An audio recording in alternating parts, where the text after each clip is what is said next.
오늘 창세기 12장 1절부터 4절까지 말씀 같이 보았습니다. 창세기 12장 1절부터 4절은 어떤 장이냐면 축복, 복에 대한 그런 장입니다. 누구를 복을 내리냐면 아브라함에게 복을 내려서 아브라함을 선택하고 하나님이 지시할 땅으로 이제 인도하는 그런 내용이 창세기 12장의 내용.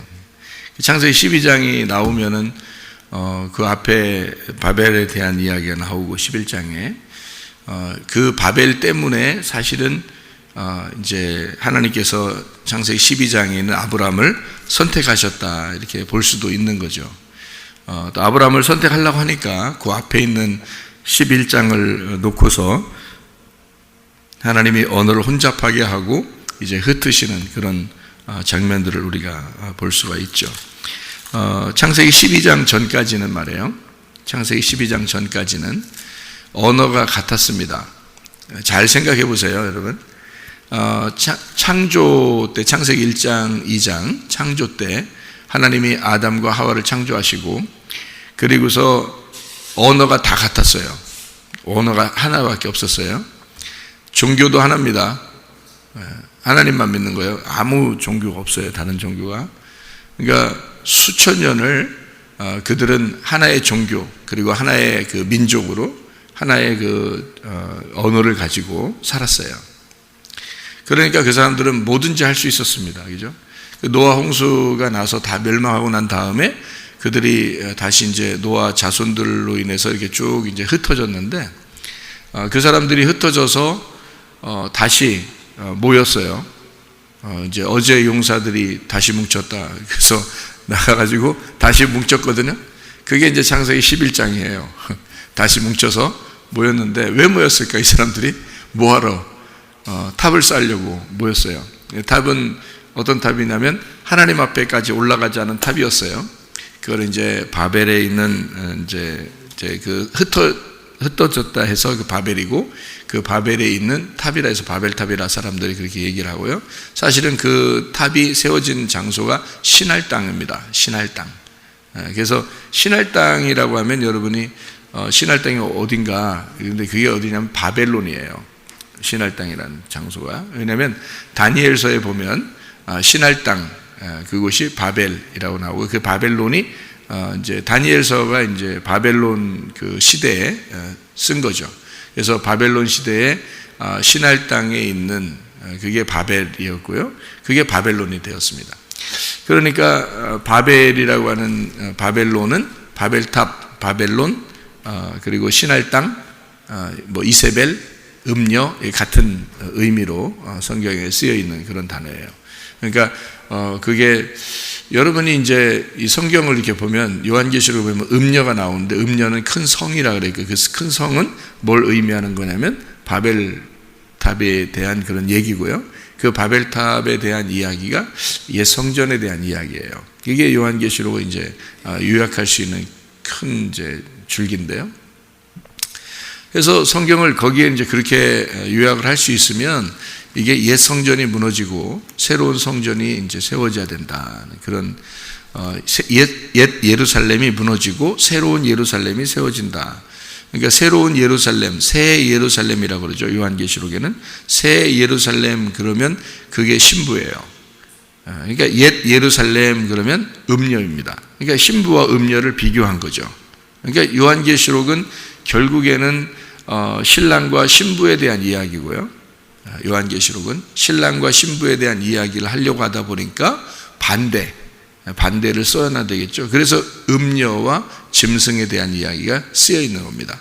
그러니까 신랑과 신부, 신랑의 반대편에 있는 게 짐승이고요. 신부의 반대편에 있는 게 음녀예요. 그러다 보니까 음녀와 짐승을 쓴 거예요. 요한계시록은. 요한계시록을 보면 음녀 짐승에 대한 이야기가 많죠. 그죠? 왜 그러냐면 이게 큰 줄기이기 때문에 그렇습니다. 요한계시록을 쓴 어떤 목적과도 같은 거죠. 그래서 음녀 짐승을 쓰고 그다음에 이제 신랑과 신부에 대한 이야기를 쓰고요.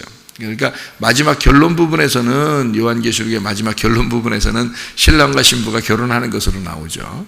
그러니까 결혼하려니까 음료와 짐승을 파괴시키는 겁니다. 음료와 짐승을 파괴시킨다 그러니까 여러분이 음료와 짐승을 뭐 어떻게 파괴니까 음료는 어떻게 생겼을까, 뭐 짐승은 어떻게 생겼을까, 뭐 이렇게 연구하는데, 그게 바로 뭐냐면 우리의 옛날 성전, 우리의 옛날 예루살렘을 얘기하는 거죠. 그러니까 옛 예루살렘, 옛 성전을 의미하는, 그것이 파괴가 된다는 얘기고요. 그러니까 새로운 예루살렘, 새로운 성전이 세워진다. 요거를 얘기하기 위해서 딱 큰 줄기를 요한계시록을 만드는 거예요. 그러니까 그것만 우리가 좀 생각을 하고 요한계시록을 봐도 그렇게 어려운 내용이 아닌 거죠. 근데 그런 걸 생각을 못하면, 그 구분을 못하고 성경을 보면 요한계시록에 다 비유와 은유 같은 것으로 되어 있기 때문에 굉장히 어렵게 느껴지죠. 사실은 큰 줄기는 그거예요. 그걸 쓰려고 사실은 요한계시록을 쓴 거나 마찬가지죠. 그렇게 하다 보니까 이제 교회에 대한 이야기를 먼저 얘기를 했고, 요한계시록 같은 데서도 교회, 그리고 마지막에는 그 교회가 그리스도와 이제 그 교회가 이제 결혼하는 그런 신부에 대한, 신랑과 신부에 대한 이야기를 한 것이고요. 그리고 이쪽 이제 그 앞에 부분에서는 짐승과 음녀를 멸망시켜야 되는데, 그 짐승의 반대가 어린 양이죠. 그래서 마지막 신랑을 어린 양으로 놓은 거예요. 마지막에 어린 양. 그러니까 어린 양은 항상 짐승에게 비하면 죽임을 당하는 거죠. 죽임을 당하는 어린 양이 부활하신 어린 양이 되시니까, 죽임 당하신 어린 양을 생각하는, 다시 말하면 우리의 자랑할 것은 십자가밖에 없다. 십자가에서 돌아가신 예수님, 그 십자가에 돌아가신 예수님이 영광의 면류관을 쓰신 분이다. 이렇게 되죠. 가시 면류관 쓰고 돌아가신 분이 영광의 면류관이다. 그 가시 면류관이, 그런 얘기가 되는 거죠. 그래서 우리가 가시 면류관이에요. 사실은 우리가 가시니까, 우리가 예수님을 찔러서 예수님 피나게 하고 우리가 가시가 됐는데, 근데 그 주님이 우리를 뒤집어 쓰고 죽으신 거죠. 우리를 뒤집어 쓰고 죽으셔서 우리를 그렇게 미워하고 가시를 미워하고 그러는 게 아니라, 우리를 뒤집어 쓰시고 죽으셔서 우리를 자기의 영광의 면류관이라고 하는 거예요. 그러니까 우리가 주님의 영광의 면류관이 되는 거죠. 그냥 막 면류관이 되는 게 아니에요. 가시 면류관이 된 사람이 그거를 깨닫고 영광의 면류관이 되는 거예요. 그 영광의 면류관은 부활의 예수님을 말하는 겁니다. 영광의 면류관. 가시 면류관은 고통받으시고 죽으시는 예수님을 말하는 거고요. 그러니까 내가 그 주님의 죽음에 같이 동참한 사람은, 그러면 영광의 면류관, 부활의 예수님과 동참하게 된다, 이런 말이 되는 거예요. 이게 무슨 말인지 아시겠죠? 그래서 우리가 그리스도의 그 죽음에 동참하고 그리스도의 부활에 동참하게 되는 것은 그 죽음까지 동참하는 거예요. 그러면 부활의 면류관은 받는 거니까 같이. 그래서 가시 면류관이 된 사람이 영광의 면류관이 된다는 거예요. 무슨 말인지 이걸 아셔야 돼요. 왜냐하면 베드로가 그래서 3번을 부인하게 되는 거고요. 그것을 예수님이 자기가 십자가 못 박혀 죽기 전에 얘기를 하는 겁니다. 너는 나를 3번 부인할 거다. 이게 부인할 것 같은데 이런 말이 아니에요. 너는 부인해야만 한다, 이런 말이에요. 그러니까 너는 나를 3번 부인할 거야. 너는 3번 부인해야만 돼. 이제 이런 말이거든요. 그러니까 베드로는 난 도저히 그럴 것 같지 않은데 이렇게 말해도 주님은 네가 나를 3번 부인해야만 되는 거다. 그렇게 이야기를 하는 것은, 다시 말하면 3번을 부인한다는 것은 어때요? 이게 예수님하고 자기하고 분리를 시키는 거죠. 그죠? 예수님, 내가 저 사람 모르는데요. 이렇게 이제 베드로가 나는 예수님 몰라요. 나는 예수를 저주하면서 막 몰라요. 막 이렇게 하잖아요. 그게 자기하고 예수님을 떨어뜨려 놓는 거거든요. 떨어뜨려 놓는 거. 이 떨어뜨려 놓는 거 2개가 되는 거잖아요. 떨어뜨려서 2개가 되는 거예요. 이게 선악과 먹는 거예요. 그러니까 베드로는 그 자리에서 선악과를 먹는 겁니다. 그러니까 얘기만 들었지 자기가 직접 선악과를 먹는다는 사실을 모르는 거죠. 베드로가. 근데 예수님은 무슨 얘기를 한 거예요? 네가 나의 가시 면류관이 될 거야, 이 말이에요. 네가 나의 가시 면류관이 될 거야. 네가 나를 보면서 선악과를 먹을 거야. 이제 그런 말이죠. 네가 나와 같이 십자가에 매달려 죽을 거야. 네가 나를 찔러서 가시면류관이 돼서 네가 죽을 거야. 그렇게 돼야 돼. 그래야 네가 부활의 영광을 같이 맛보게 될 것이다. 이런 얘기예요. 그래서 3번을 부인하고 난 베드로를 주님이 이제 부르시는 거죠. 다시 가서 불러서 이제 영광의 면류관을 주는 겁니다. 내가 부활했어. 너도 나와 함께 이제 이 일을 감당하게 될 거다. 네가 나를 사랑하느냐? 나도 널 사랑한다. 네가 나의 양들을 좀 돌봐주고 네가 나의 양들을 먹여줘라. 이렇게 부탁을 하잖아요. 이게 가시면류관이 된 자를 영광의 면류관으로 바꾸는 것입니다. 그리고 예수를 죽인 자를 예수와 함께 부활하도록 만들어 놓는 거죠. 이게 놀라운 그 성경의 그 역사입니다. 그렇게 이제 앞에다가는 멸망해야 될 것을 놓고 뒤에다가는 영광을 받아야 될 것을 놓는 거죠. 요한계시록도 똑같아요. 교회가 짐승과 음녀가 파괴되면 신랑이신 어린 양과 그리고 그 신부인 교회가 함께 결혼하고서 요한계시록에 맞춰지는 거예요. 그러니까 엄청 간단한 얘기죠. 그죠? 엄청 간단한 얘기인데 성경 전체가 중요하게 그 얘기를 하고 있는 거잖아요. 그래서 요한계시록에 가서 그거를 열어주는 거예요. 이게 성경이 이런 얘기였어 라는 걸 가르쳐 주는 거죠. 요한계시록이. 그러니까 그렇게 요약을 해서 이렇게 요약을 해서 성경을 보면은 성경이 아주 뭐 전체가 이런 내용으로 되어 있구나라는 것을 쭉 펼쳐서 볼 수가 있는 거죠. 그래서 짐승과 음녀가 나오는 거예요. 그 중요한 요한계시록의 그 중심적인 부분에 그 가운데 그 중심적인 부분에 음녀와 짐승이 막 나오잖아요. 그죠? 그것은 일부러 신부와 어린 양을 설명하려고 한 거예요. 나중에. 그죠? 그러니까 이 음녀와 짐승을 설명하고 난 다음에 어린 양과 신부를 설명하려고 그래서 그렇게 이제 대칭을 이루어 가지고 다 이렇게 비교해서 나오는 그런 장면들을 설명을 해준 것입니다. 자, 마찬가지로 말해요. 창세기 11장과 12장은 이렇게 대칭을 이루어서 비교해 주는 그런 장면이에요. 창세기 11장과 12장은 창세기 11장에는 바벨탑이 나오죠. 바벨탑이 바벨론에 있는 거예요. 그리고 이제 아브라함을 하나님께서 부르셔서 그 가나안 땅의 예배자로 만드는 것입니다. 가나안 땅의 예배자로 부르는 거예요. 아브라함이 창세기 12장에 하나님이 지시할 땅으로 이렇게 오잖아요. 와가지고는 첫 번째 뭐 했어요? 첫 번째 여기 이렇게 쭉 내용을 창세기 12장 내용을요 쭉 밑으로 이렇게 내려서 이렇게 보면 가나안 땅으로 가려고 떠나서 가나안 땅에 들어갔더라. 5절에 그렇게 돼 있거든요. 5절에 가나안 땅에 들어갔으니까 하나님이 지시할 땅으로 따라갔더니 어느 땅이더라? 가나안 땅이더라 이거야. 가나안 땅에 들어갔는데 6절에 보니까 세겜 땅 모래 상수리 나무에 이르렀어요. 그 땅이에요. 그죠? 거기에 거주하였더라 이랬어요. 세겜 땅 모래 상수리 나무는 하나님의 가르치시는 율법이라는 뜻입니다. 하나님의 가르치시는 율법 안으로 들어갔다는 뜻이에요. 이게 그 단어가 그런 의미예요. 하나님의 몽학선생, 그러니까 하나님이 몽학선생이 되어서 율법을 가르치는 교사가 되었다. 이게 세겜 땅 모래 상수리 나무입니다. 그렇게 하고서 이제 7절에 보시면 아브라함이 여호와께서 아브라함에게 나타나서 이르시되 이 땅을 네 자손에게 주리라. 그러면 아직 자손이 없거든요. 자손이 없는데 자손을 주겠다는 거예요. 아브라함이 그때가 75세라고 여기 나오잖아요. 그죠? 아브라함이 75세라고 4절에 나오잖아요. 4절에 75세라고 나오고요.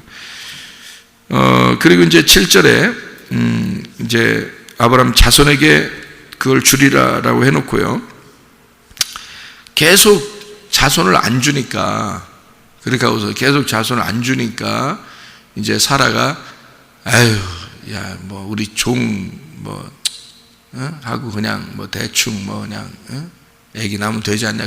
그럼 내 애기라고 하면 되잖아. 그냥 뭐 이렇게 이제 그런 이제 사건이 벌어지는 거예요. 이게 75세 때 약속해 놓고 안 주니까, 계속 안 주니까, 애를 안 주니까 말이에요. 그래서 그런 이제 사단이 벌어지는 거예요. 이게 사단. 그런 사단이 벌어지는 거예요. 이게, 창세기 16장에 하갈과 이스마엘 나오잖아요. 그러니까 창세기 12장에 너 자손한테 자손한테 땅을 기업으로 주면서 축복을 하리라 했는데 안 주잖아요. 창세기 13장, 14장, 15장까지 애를 안 준다고요. 그러니까 이게 지금 얼마나 흘렀냐고, 이게. 나이가 많이 흘렀다고요. 흘러가지고 지금, 나이는 먹고 가고 있는데 점점 나이는 75세에 불러가지고요. 75세 때 불러서 나이는 먹어가는데 애를 안 주는 거예요. 그러니까 이게 어떻게 되는 거예요? 몇 살이 되냐면요. 99살에 이삭을 임신합니다. 그죠? 이제 그 아브라함이 99살 때 이삭이 생겨나요. 그래서 100살 때 아기가 나오는 거거든요. 100살 때. 그러니까 100배의 결실을 맺는 거예요. 그게 이삭이. 그러니까 이 아브라함이 99세 때 애를 이제 갖게 됐으니까 거기서부터 13년을 빼면 말이에요. 13년을 빼면, 그죠? 그러면 나이가 나오겠죠. 그때까지 애를 안 준 거예요. 그러니까 아기를 75살에 준다고 얘기해 놓고 계속 안 준 거예요. 그리고서 하갈을 통해서 이스마엘을 낳아가지고 13년이 흘렀어요. 13이라는 숫자는요, 성경의 반항의 숫자예요. 반항.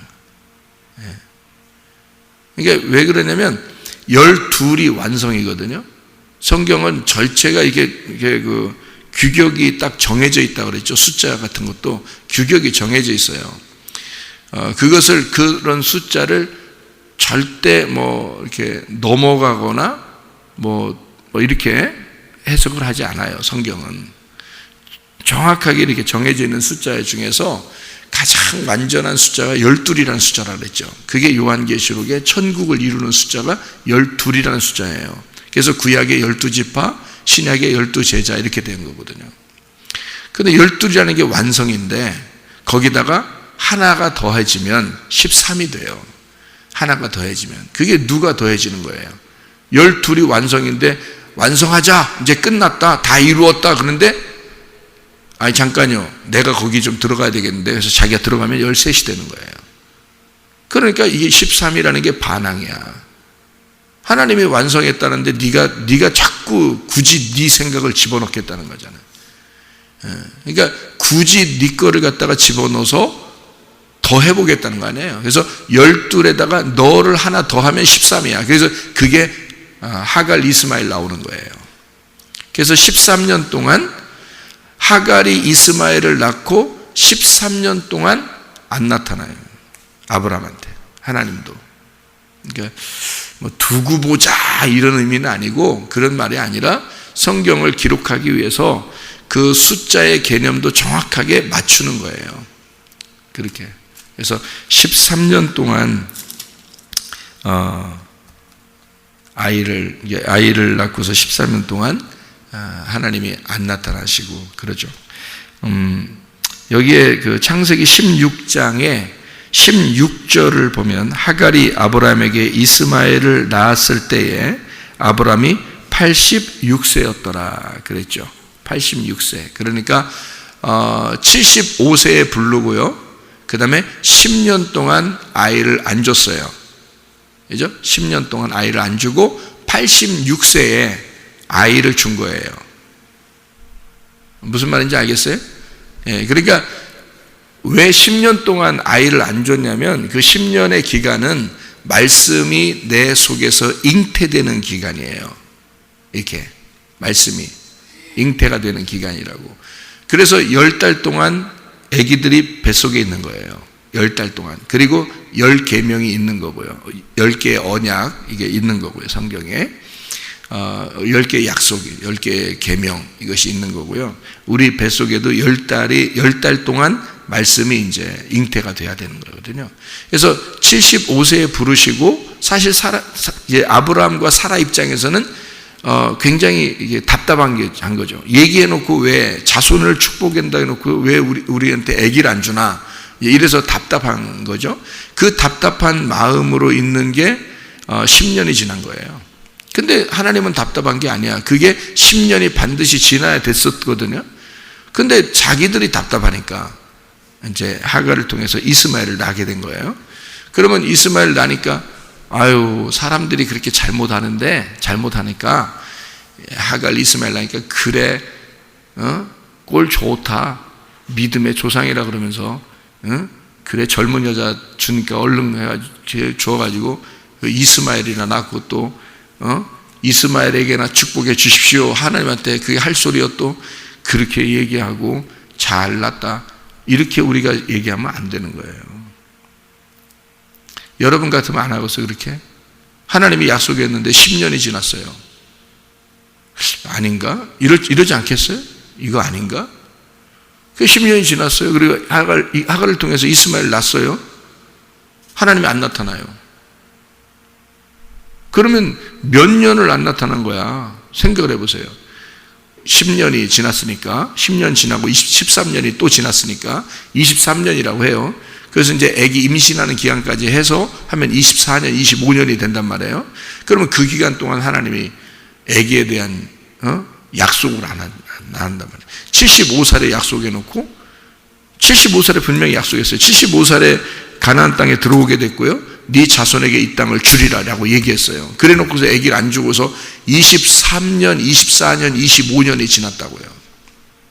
그러니까 이건 답답할 만도 하단 말이에요. 그렇지만 하나님 입장에서는 그게 약속이니까 생각을 해보세요. 75살에 약속을 했지만 하나님의 마음에는 몇 살에 주기로 약속한 거 생각하고 있는 거예요.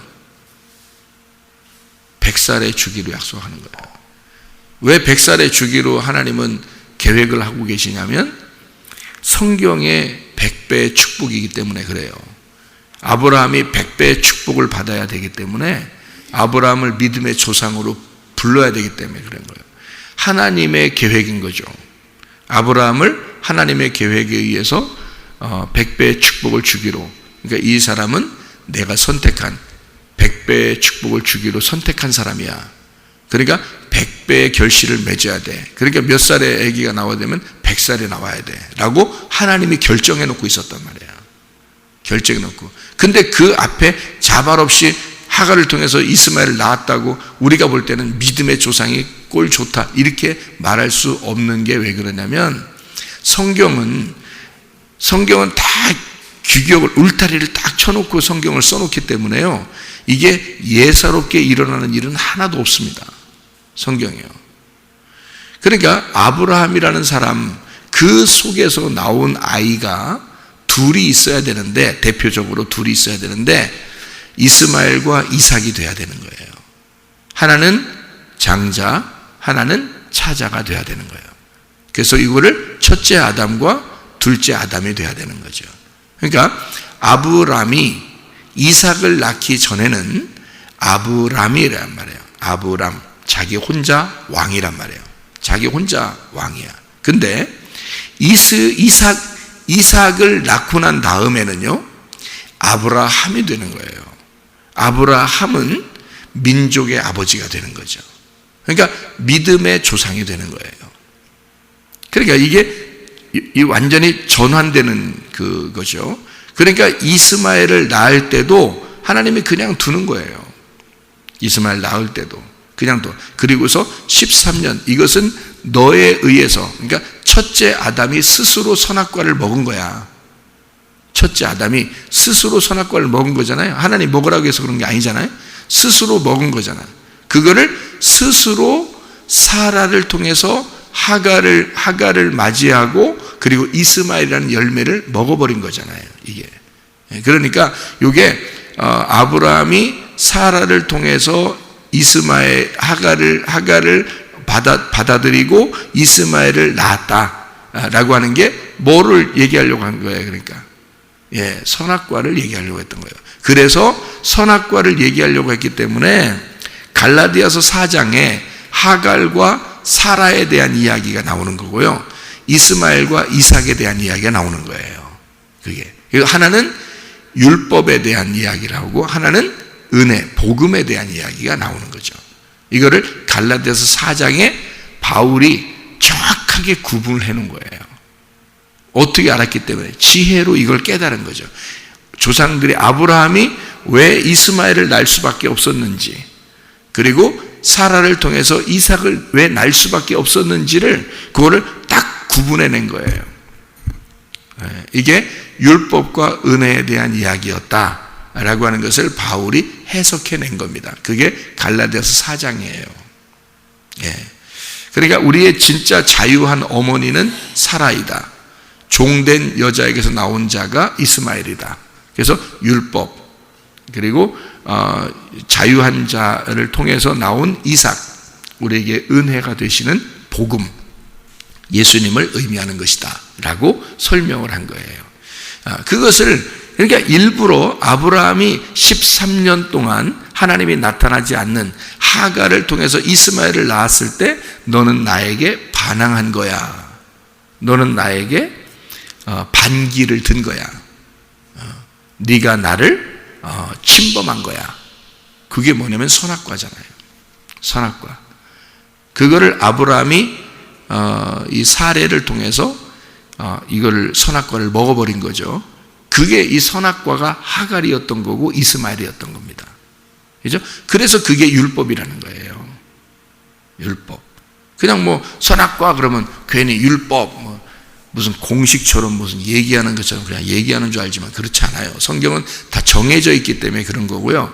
그게 바울도 그렇게 해석을 했단 말이에요. 그러니까 그런 탐욕이죠. 탐욕, 아브라함의 탐욕, 사례의 그 탐욕.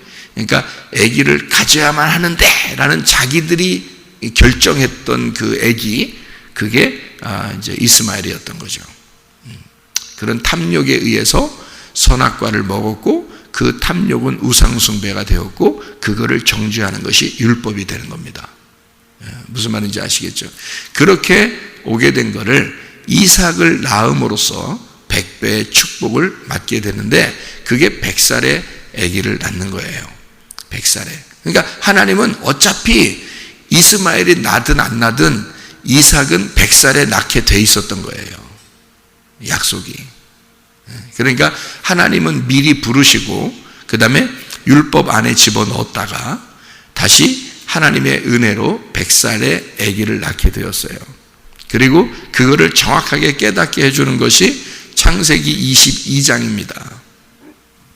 그 22장에 이삭을 드리라고 하는 거죠. 하나님이 아브라함 보고 그게 누구 거라는 얘기예요. 자기의 아들이라는 겁니다.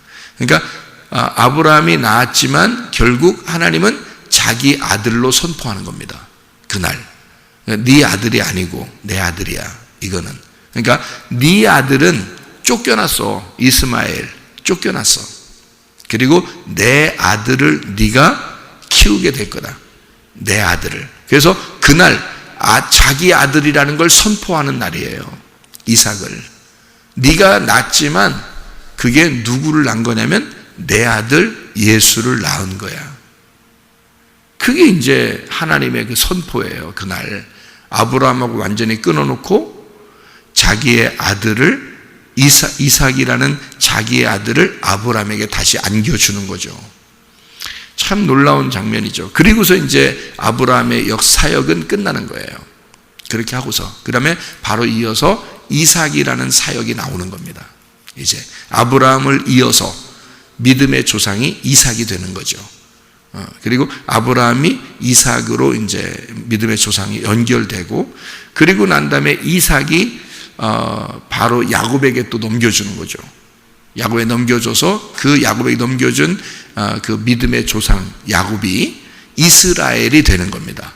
이스라엘.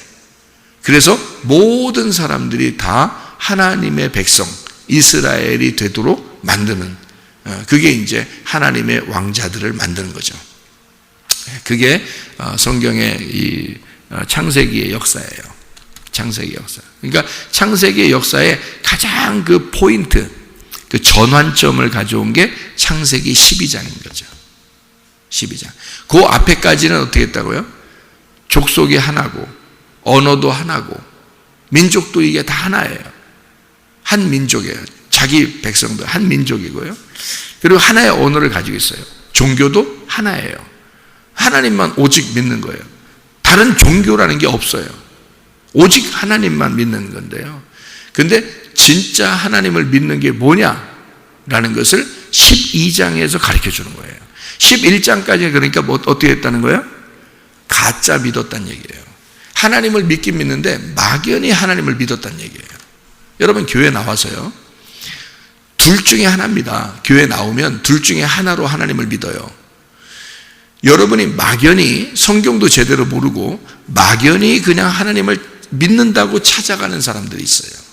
그게 바벨탑의 예배입니다.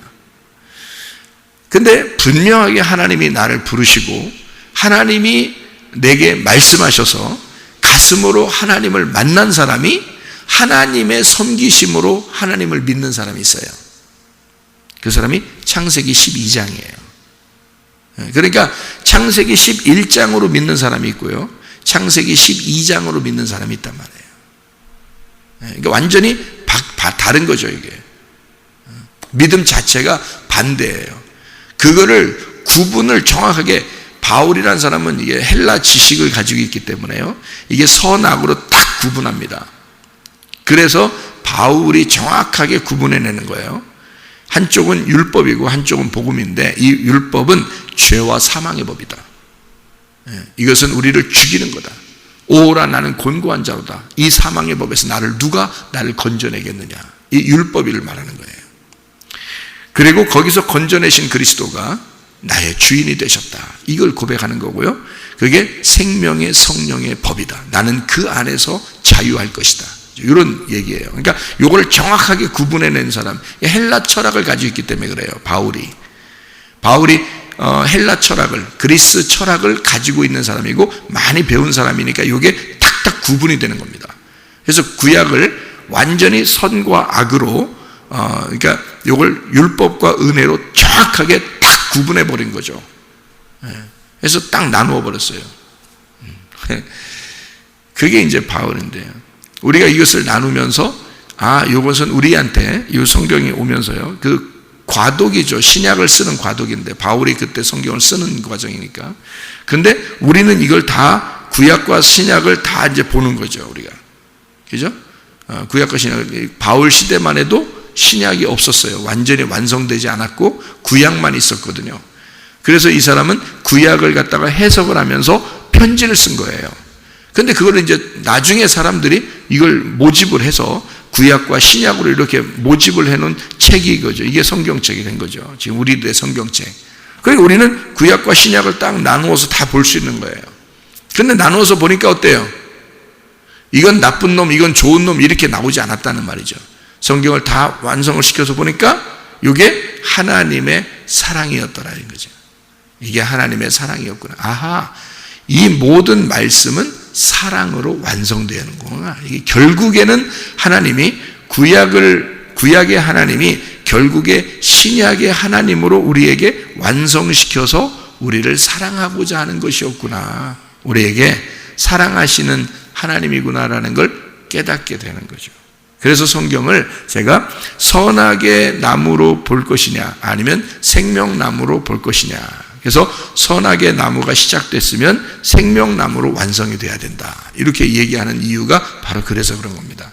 그러니까 성경은 그렇게 다 완성이 된 상태에서 보는 거하고 그냥 하나하나 그 안에서 이렇게 보는 거하고는 좀 달라요. 그래서 완성되고서 이렇게 보면은 이게 딱 구분이 된단 말이죠.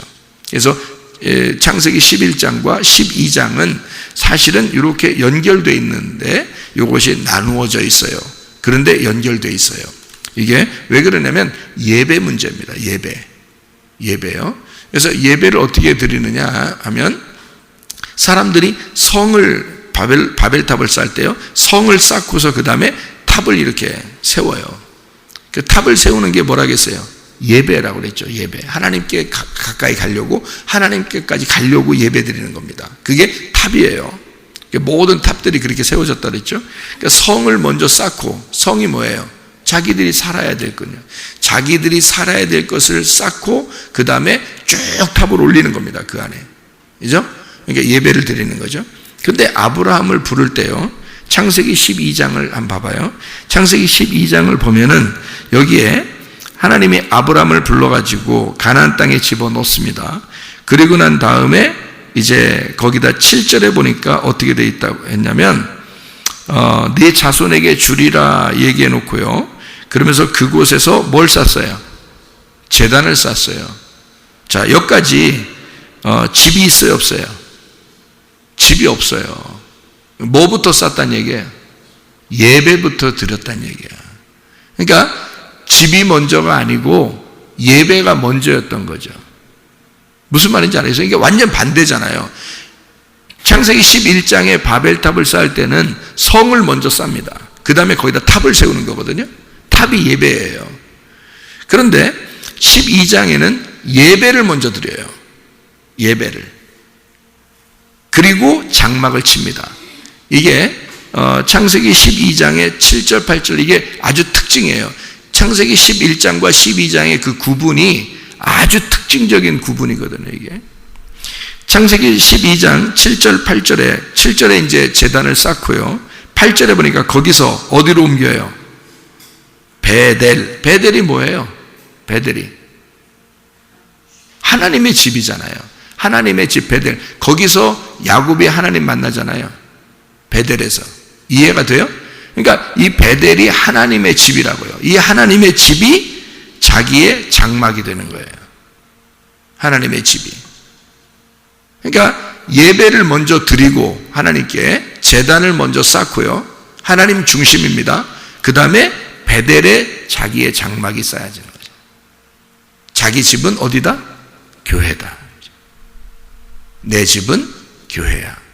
자, 누가 그렇게 할 수 있나요? 하나님의 아들만 그렇게 할 수 있는 거예요.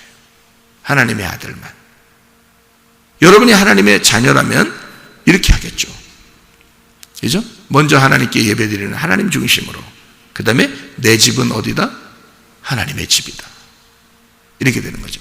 그래서 거기에 옮겨서 베델, 거기에 장막을 쌓습니다. 8절에, 그죠? 그러니까 제단을 쌓고 그 다음에 장막을 쳐서 거기서 여호와의 이름을 부르는 거예요. 그러니까 이게 아주 바벨탑하고 이게 완전히 특징적인 그런 얘기고요. 그리고 여러 언어가 되었잖아요. 여러 언어가 11장에 보면 여러 언어가 됐어요. 그래서 고린도전서 1장 10절에 여러분이 아시는 말씀인데요. 고린도전서 1장 10절 말씀 보면 뭐라고 되어 있냐면 이렇게 되어 있어요. 형제들아, 내가 우리 주 예수 그리스도의 이름으로 너희를 권하노니 모두가 같은 말을 하고 너희 가운데 분쟁이 없이 같은 마음과 같은 뜻으로 온전히 합하라. 그렇게 되어 있죠. 하나의 언어를 만들어라, 그 말이에요. 이건 어떤 언어를 말하는 거예요? 주님 중심, 교회 중심, 말씀 중심의 한 말씀을 가지고 있어라, 그런 뜻이에요. 한 말씀을.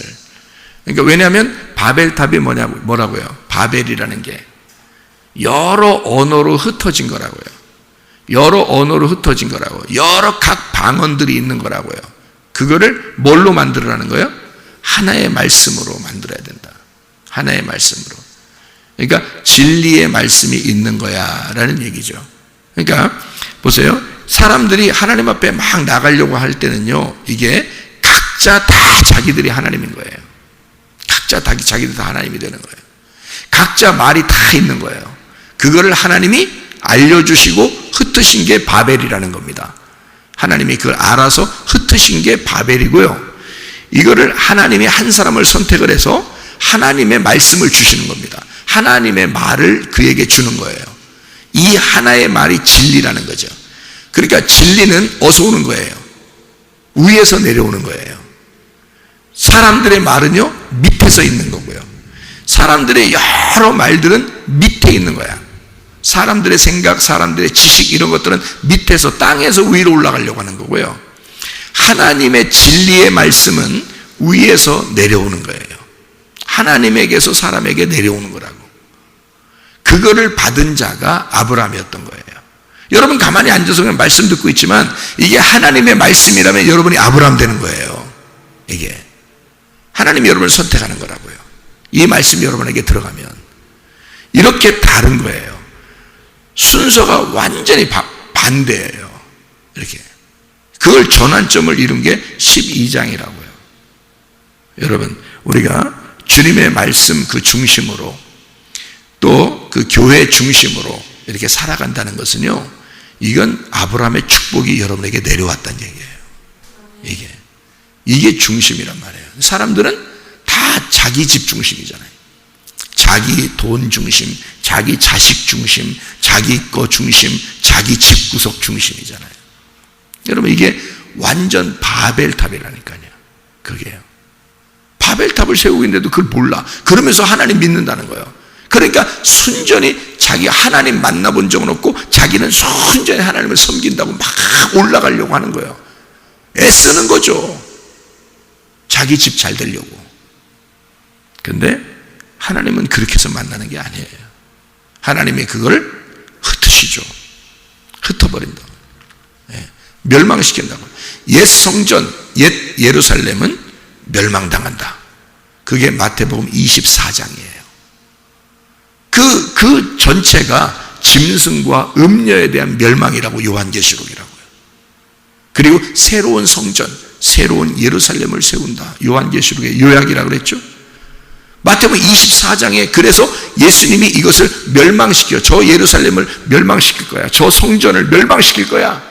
그거는 새로운 성전이 되겠다는 얘기거든요. 예수님이 새로운 성전이 되겠다는 얘기예요. 자기가. 그래서 마태복음 24장에 종말이 있는 거예요. 우리에게는 우리 자신이 완전히 무너지는, 바벨탑이 무너지는 이 종말을 맞이해야 되는 거예요. 그게 축복이라고요. 바벨탑이 무너질 때 연결돼서 누가 나오는 거야? 하나님이 만나는 아브라함이 나오는 거예요. 이게 12장이라고요. 창세기 12장에 아브라함의 축복이 여러분에게 임하시기를 바랍니다. 기도하겠습니다.